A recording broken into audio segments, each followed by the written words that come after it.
What's the difference between school culture and school climate? And how can we use this information to create the best possible work environment for educators and the best possible learning experience for students? Let's talk about it in the Teacher's Lounge.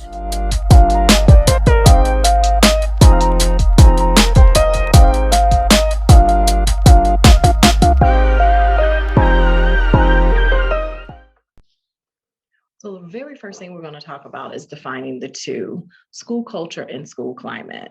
School climate refers to the quality and character of the school, the teaching practices, the relationships among the administrators, teachers, and parents, right? The climate and quality, think about that. And then school culture refers to the way in which the faculty, the staff, I would even say extended staff, board members, district level people, how they interact and work together, the set of beliefs and core values that they have. So if you had to define it a different way, school climate is when I enter into your facility. How do I feel? What is taking place inside of that facility? Then school culture is the second that I greet the first person in your facility, that's going to tell me about the culture of your school. And so one key thing and what we're going to focus on today is about school culture. How can you have a positive school culture? And one of the things that is in school culture is the core values, the set of beliefs, the core values. And I think that's imperative to creating a positive school culture. Core values is the foundation. It should be every school's foundation in how they are going to define themselves and how they will establish relationships and work together. Core values, if adopted and implemented correctly, will look like one company that comes to mind is Chick-fil-A. Chick-fil-A's core values are so good that whenever you drive up and order your number one, I don't care if you're having a bad day, you roll your window down to place your order, you are just happy to be there. You are grateful for everything. And it's, it's their core values. It's something that they teach their employees. It's something that they build off of. It's in their meetings. It's in their training. It's something that just became their brand. And it's something that we know and identify with. Can schools have that set of core values? Can schools have core values that are so intertwined within the school that it becomes part of the school's brand, right? And so when I think about Chick-fil-A's core values, what I had to look it up. What is some of the things that they have? Customers first, personal excellence, working together, stewardship. Those are all part of Chick-fil-A's core values. And those are things that we definitely can implement in the school, okay?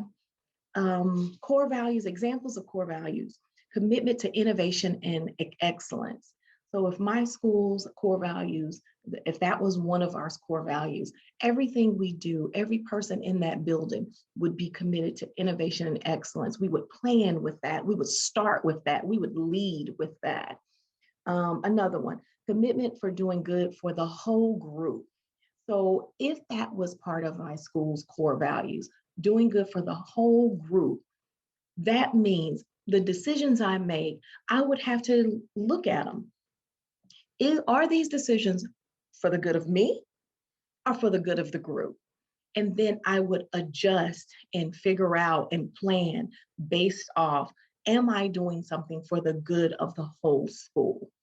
Another one, committing to building a strong work environment. I would make sure that all my practices is based off building that strong work environment. That means building a strong work environment with my teams, my department chairs, my teachers, my leaders, the parents, staff, custodian, cafeteria workers, all of them. Are we doing good, building a strong work environment? And so when I go back to the Chick-fil-A model, schools can adopt that. They can start with the core values and build something that strong. And I know some people are saying, well, they're corporations. Corporations are different. You know, that they're corporations, they have money and we're a school system. I get that. But corporations are not.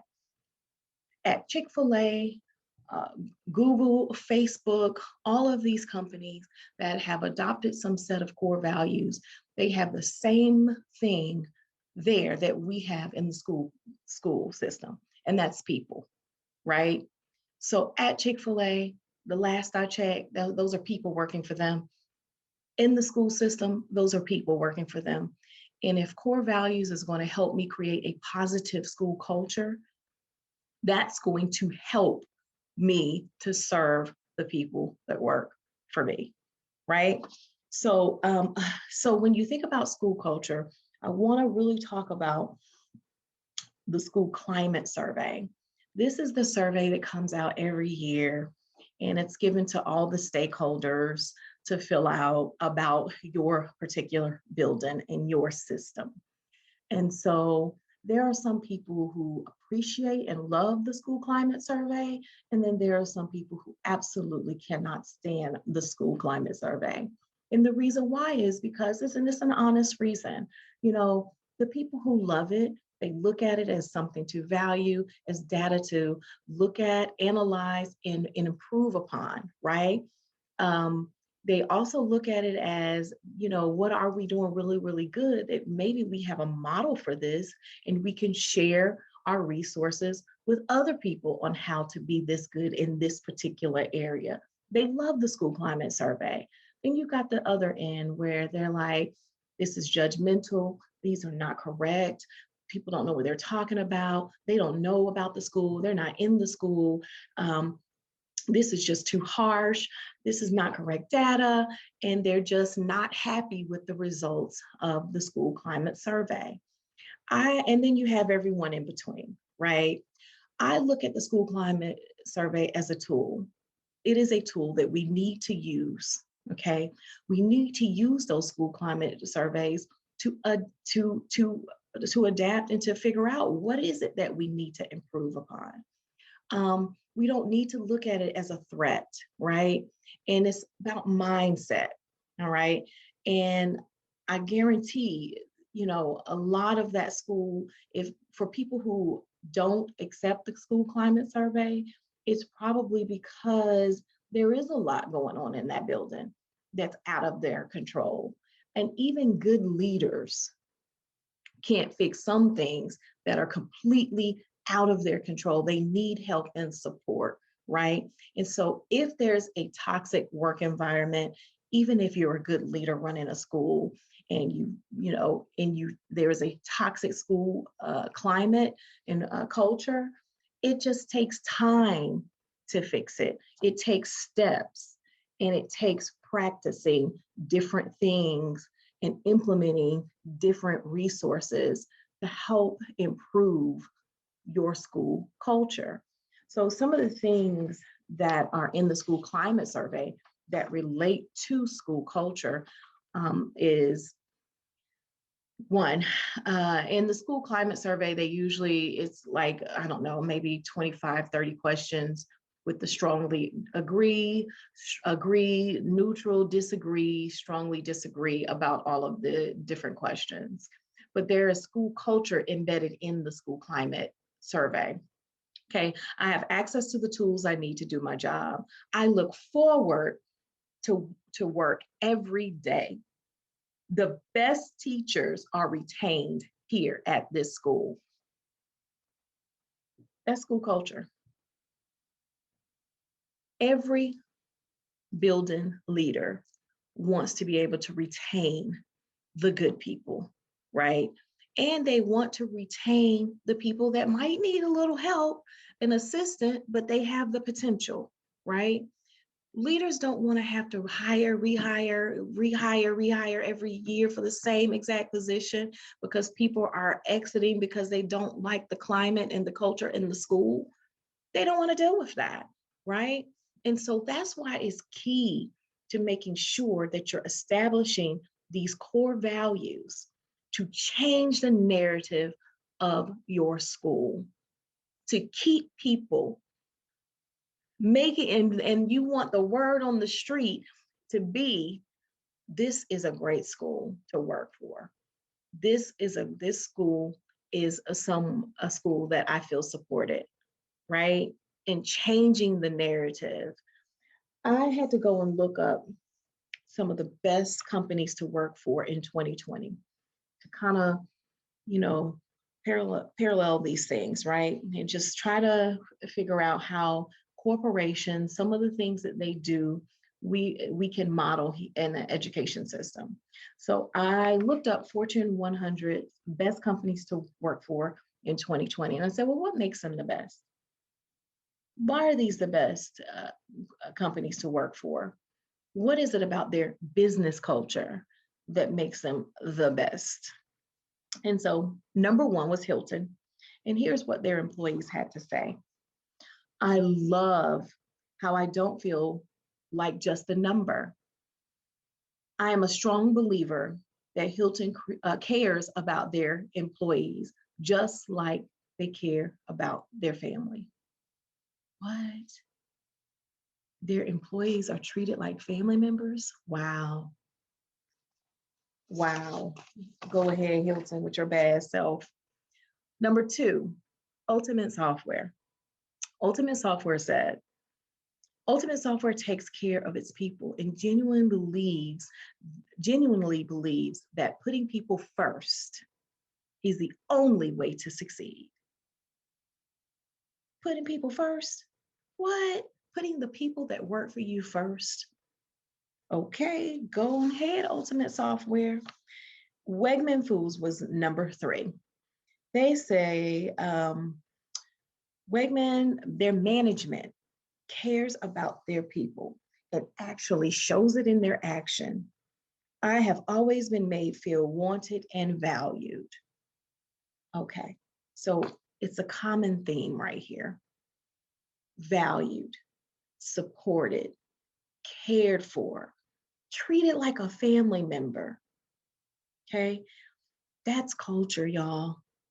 That's something that they lead with, right? That's something that's embedded in these businesses. And we have to get to a new norm in the educational system, right? In education, our new norm should be that all schools have a positive school culture and a positive school climate, right? There is a way to do it. And I know some people like, these are corporations, they got all that money. Well, you know what? They did it. And the only thing we got to do is a little research on how they did it. And we can adapt though and model those things as well in the school system. We could do it with the cheapest thing that I just stated: establishing some core values, putting together a team of people that can help you establish core values with your school, right? And let me tell you something about the money piece.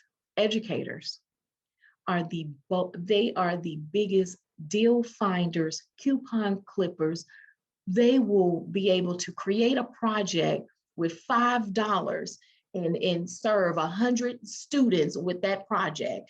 Okay, they are able to adapt and figure out what someone did, go in their closet, get those resources and put together that project and show it to their class the next day, just like that, on the tightest, smallest budget you've ever seen. So money is not going to be our issue and our excuse for creating a positive school culture, right? We know how to. We've been doing it for years, figuring it out. The research is already out there. There are things and steps already out there that we can adopt that are free. And I'm going to share some of those things with you today. And so don't allow money to be a factor. Put together a team in your school and y'all talk about the school culture and you talk about areas that need to be improved. As a matter of fact, that team needs to look at the school climate survey, right? And figure out how to improve it. Because once we get out of this pandemic, y'all, and we go back to business, it shouldn't be back to business as normal. The pandemic really exposed the, education, right? There was a lot of things in the news that wasn't so positive. And so right now, leaders around the world are planning, they're preparing, they want the best for their students, teachers, staff members. They don't want to go back to the old way. They want a new norm. And part of that new norm has to be school culture. People gotta feel good about where they work. They spend the majority of their day there, right? And if there's something that's wrong, there's gotta be systems in that help improve that, right? That they can be supported. People aren't here just to be bad. Sometimes they may lack something that they just need support in. And there's gotta be systems in place on all levels, right? And schools need the support of their districts, their board members, their community. It takes the whole entire village to make this thing work. And once we adopt that mindset, oh my goodness, the change we will see in schools, oh my goodness, it will be unbelievable. Okay. So, what is it about? It's about retaining employees, just like I said. There's a saying, people will may forget the things that you said about them, but they're never going to forget how you made them feel. That's culture. Okay. That's like I said, when you walk in the building and the first person you see is the receptionist, how she greets the parents, the students, or how he greets the parents, the students, the teachers, that's going to set the tone of what else I'm going to walk into, right? When I go into a classroom and see the teacher and the students, I know what that school is about in the climate and the culture of that school, right?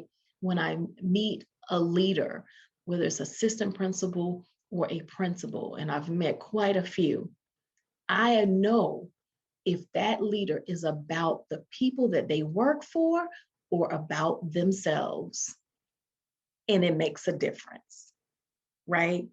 And so, other things you can think about, the rewards you give your employees speak to their emotional needs. We have had some challenging times over the year. What were the things that you implemented that spoke to the emotional needs of your employees? And it doesn't always have to be financial, people. The nicest thing I get from my assistant principal is these cue cards. Okay, a card that says, or a note, or a text message that says, "Thank you. Thank you for doing this. You make us shine. I appreciate you. I value you." That's the simplest thing. It costs probably 5 cents for this card. Okay. And knowing the teacher that probably created this card, it probably cost 1 cent.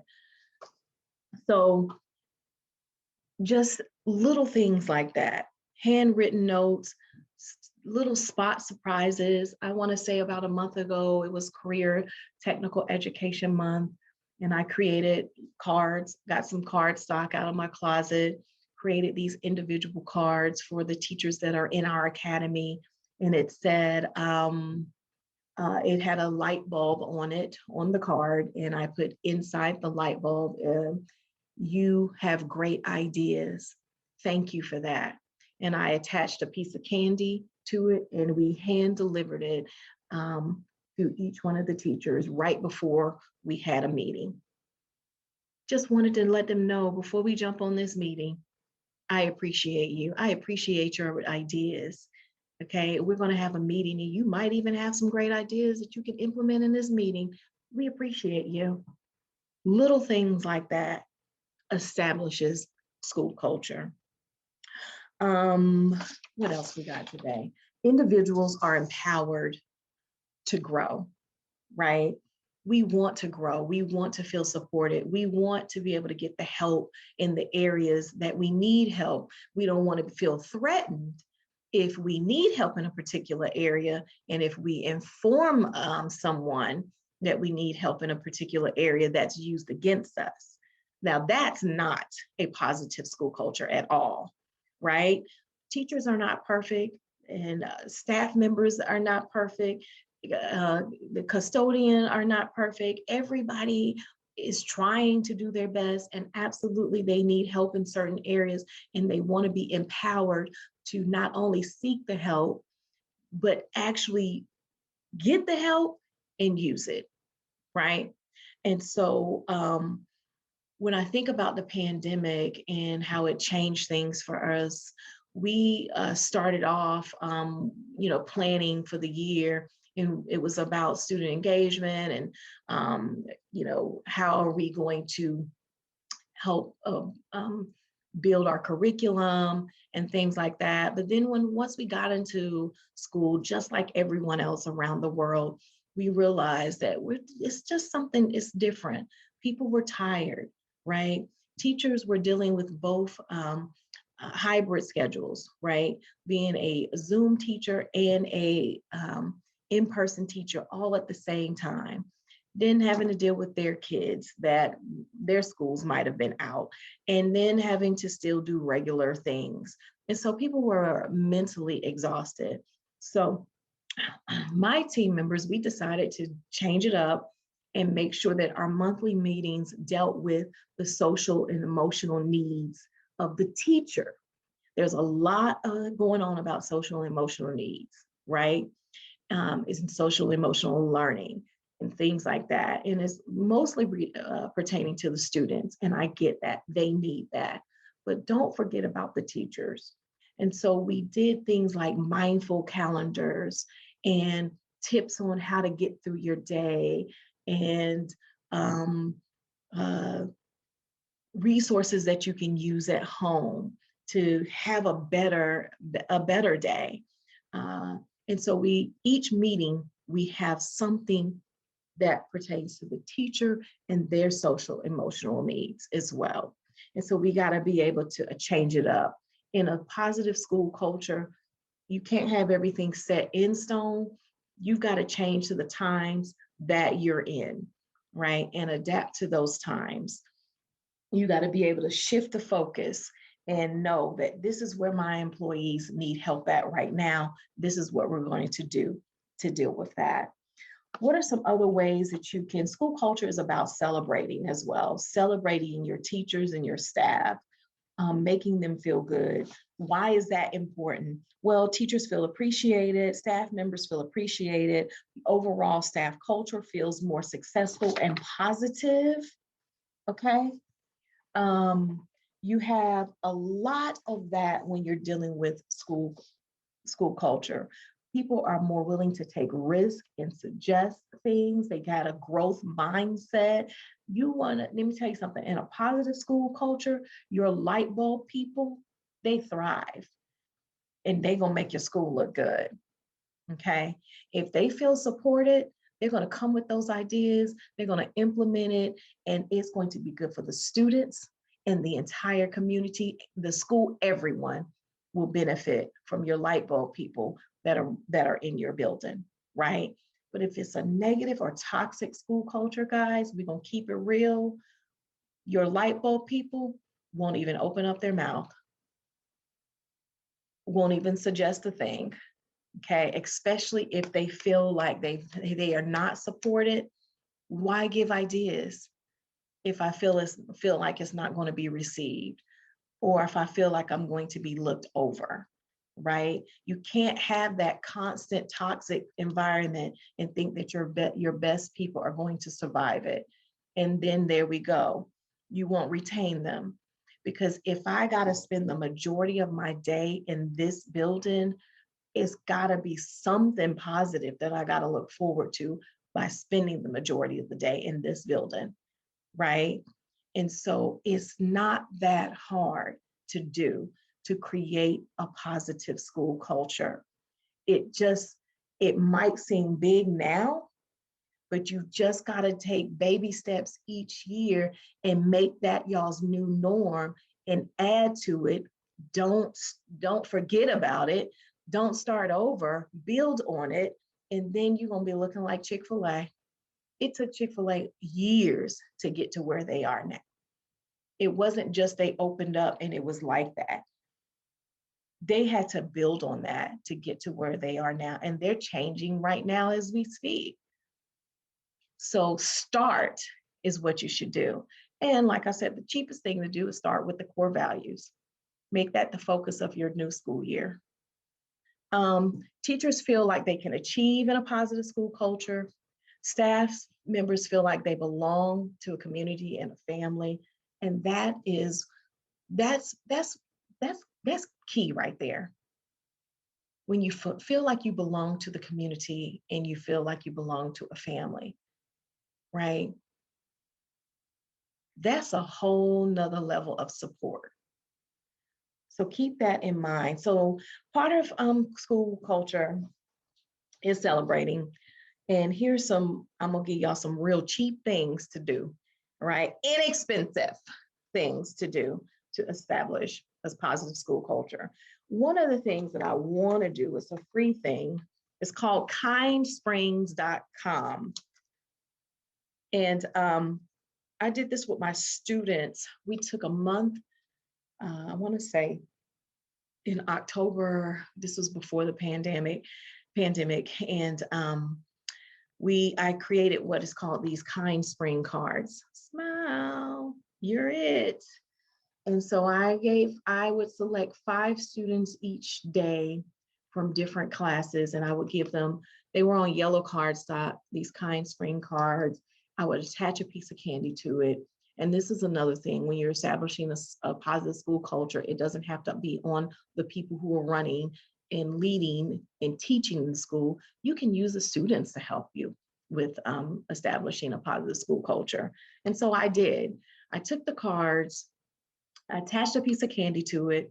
I selected the 5 students each day for 30 days. And I said, give this to one of your teachers. And it's just a tag, you're it, you've been hit with an anonymous act of kindness, and we just wanted to make you smile. And here you can pay it forward by attaching it, by giving this to someone else. And so my instructions to my students was, give this to your teacher, but don't let your teacher see you give it to them, right? Put it on their desk and go have a seat, because you don't have to get credit all the time for doing something nice for somebody. Just do an act of kindness, right? And so the students thought this was the funnest thing ever. It's like, do you have any more of those kind cards? I got some more teachers I want to give them to. I was like, okay. And so we did 30 days of this, and teachers may have, spread the kindness act and gave it to someone else. And that was the whole goal and purpose. And it was just something fun for us to do, right? And that's free. And I'm gonna put those in the show notes, okay, so that you can get that. They also have examples, recommendations, ways that you can create a positive environment. This is a really, really, really good tool that you can use and give to your planning committee. Your swag, right? Order at the beginning of the year some water bottles with your logo, pens that identify you, the school, and be ready to spot give someone, right? You went to the orchestra concert. Miss Thomas, she did a wonderful job with the students in the orchestra concert.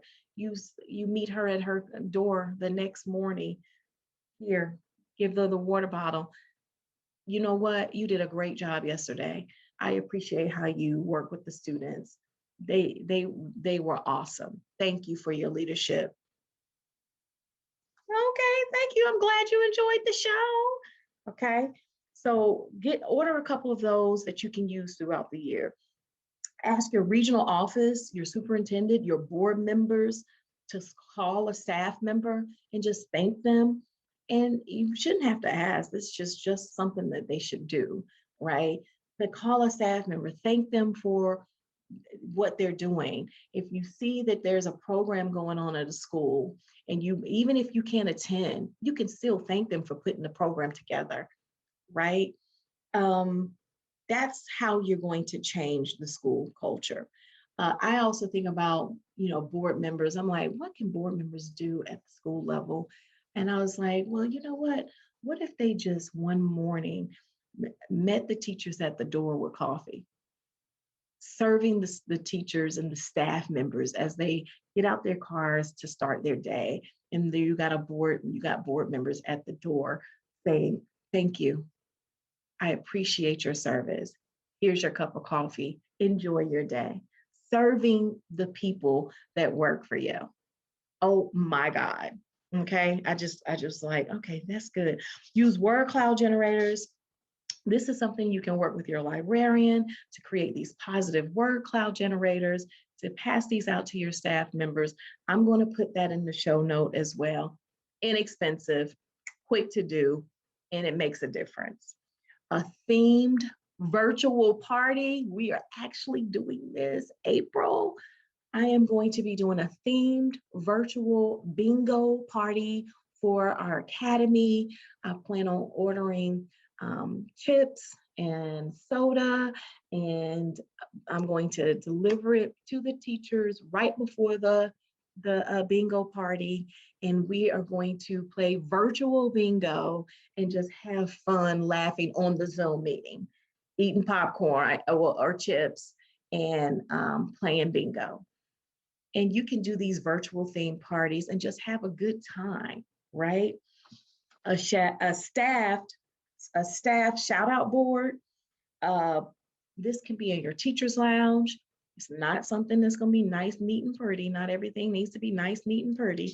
It could be a board where people can just post notes about things that they saw in the school that they thought were awesome, right? Mrs. Baker had an awesome science experience in her class today. Her students did something really cool. Mrs. Baker, thank you for that cool experience. I saw you. That was great. Post that on the board. And everybody's like, oh, Miss Baker, she did a cool science experience. I wonder what it was. I wonder if I can do it, and then you get the information, and Mrs. Baker feels appreciated. Okay. So it's things like that, guys. And I'm going to post all of this stuff in the show notes. And just one last thing, it's a two-way street. It's the leaders serving the teachers, and the teachers also serving the leaders, right? Teachers, if you have a good assistant principal or principal and they are a rock star for you, or you have a new principal or a new assistant principal or a new department chair or head, and they are learning, you still can celebrate them, right? I will write a note and give a piece of candy to my assistant principal throughout the year because I know she's working hard. There are some things that I know that she has to do that I can't see and that I don't know about, but I know she's working hard, right? You got a principal who is a rock star for you and is really changing things for your school. Let them know that you care and that they matter. It goes both ways, right? Board members, go and tell those schools what you see and how important it is, right? District folks, the same thing. Everybody needs to be involved in changing the school culture. And it's key, guys. We have to create a movement with changing the school culture around all the schools here in the United States. Shoot, all around the world. It's imperative, because when you have a positive place and people go to work and feel valued and appreciated, that trickles down to the students. Then the students feel valued and appreciated. And then they come to school ready, willing to learn how. And even if they're having a bad day, when they get into Miss Thomas class, they know, well, Miss Thomas, I can share, I can talk to her, right, about my bad day, or I can let her know I'm not having such a good day, and she'll give me a pick me up, right? She'll make me feel good about myself, right? And I'll be able to get through math class. And whenever that is the environment of your school, just imagine what school would look like. I'm just thinking right now, if all the schools had a positive school culture, woo, how would that change education? What would that do for the future of our students?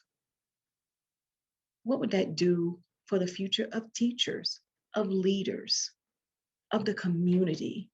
What would be the word on the street about the school if they knew that the school had a positive school culture? Because people talk. I've seen them talk.